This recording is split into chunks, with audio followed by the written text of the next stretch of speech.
first YouTuber 2024. Here is 11 things which we want to do at the Barn KT9 this year.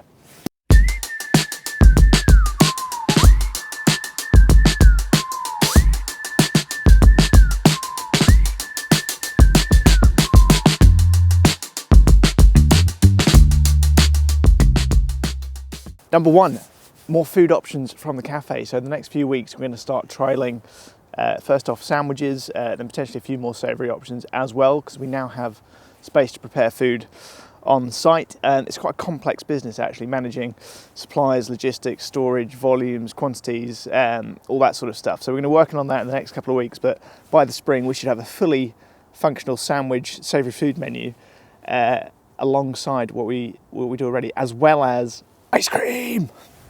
Second thing we're going to do, upgrade the campsite showers. So we did the loos last year, showers this year. A few other things we're going to look to do as well, potentially an outdoor kitchen if I get around to it too, but lots more to come on the campsite. Number three, keeping up with demand in the gym. So we're currently on 44 hours a week of timetable classes in here. We've been speaking to members recently about adding a little bit more, which slots work, what kind of classes they want at what time. So there's definitely more to come. Hopefully in the next month they'll be added to the timetable, but yeah, lots more growth coming in here and outside of course as well. Number four, more Friday nights at the barn. So we trialled one last year, 28th of July, was really popular. We had Hungry Boys Kitchen down here. We had James Dean on music. It was a beautiful sunny evening. So more of the same, bit of music, bit of food, Friday nights. We're probably going to do it once a month across the summer. We think probably May through September, 4 or 5. We're just working on how it works. Is probably going to be ticketed this year just so we can have a better steer on numbers, and so caterers have a good idea of how many people are coming, but more of the same. I know people have been asking for it, so that'll definitely be coming back.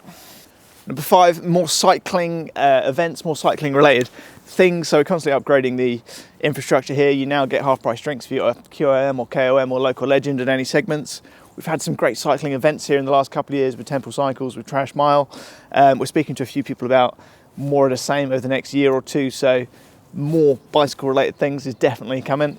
Number six, so certainly in the last sort of quarter of last year, after we got nominated for the British Farming Awards, we had a lot of other farmers get in touch asking about what we're doing, how we've done it, would things work at their places, and we've had a few people visit us and come and have a look at things, and really enjoy doing that. It's a great process. You learn so much from other people and their setups and what they do. So hopefully this year we can continue to meet other people in similar positions, talk to them about what we're doing, how we've done it, and hopefully learn from them, because we still don't really know what we're doing, but slowly learning along the way.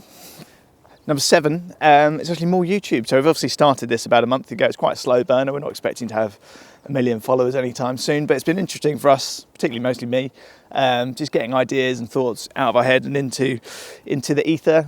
We've had a fair amount of nice comments. So yeah, looking forward to just doing more of this across the year, see what we get up to, see what you want us to do. And yeah, more of this to come.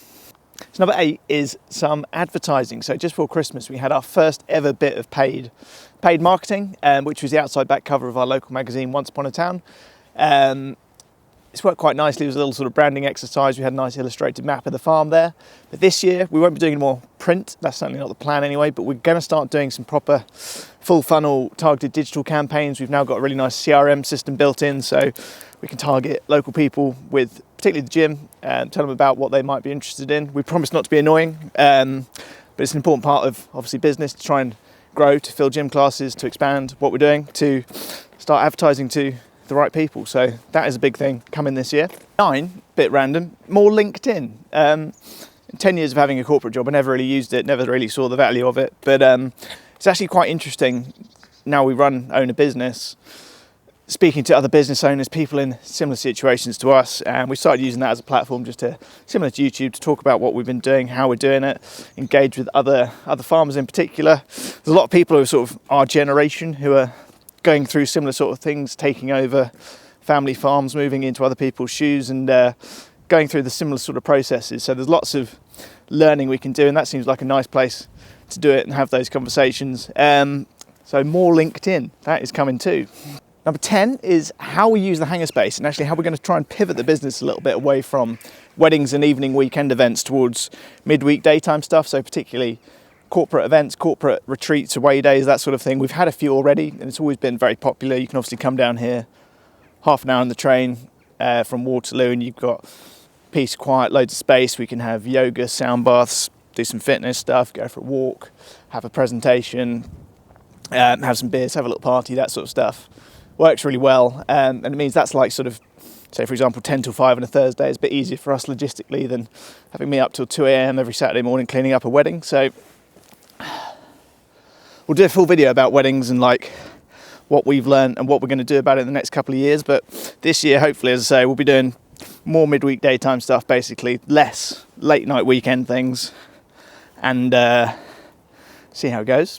And then the final thing, probably the biggest thing, so we're having twins in probably March, maybe April, hopefully not February. But there's obviously a lot of business related things we have to get in place in order for that to be okay. We're pretty much there, we think, saying that in the second week of January. But obviously, basically everything here is going to have to run itself. So we've got good people across the cafe, across the gym in particular.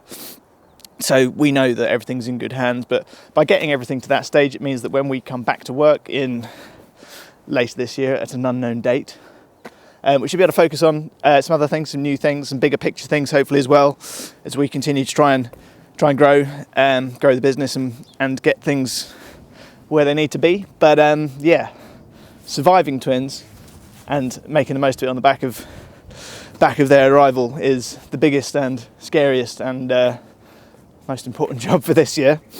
There you go, that's 11 things which we're planning to do this year. There's quite a bit more. We have a never-ending and always growing to-do list, obviously, but I think that's 11 things. Most of them I think are pretty achievable. A lot of them we're well on the way to doing already. But yeah, keep your eyes peeled. I guess I'll have to do another video in 12 months' time now to see how we get on. But yeah, lots more to come. Next video potentially about events here, potentially about the cafe. Haven't quite decided yet. See how it goes. Might actually be an interior design video. I'm building a few bits inside for the twins, so could be any of the above. But see how it goes. Please subscribe, comment, etc.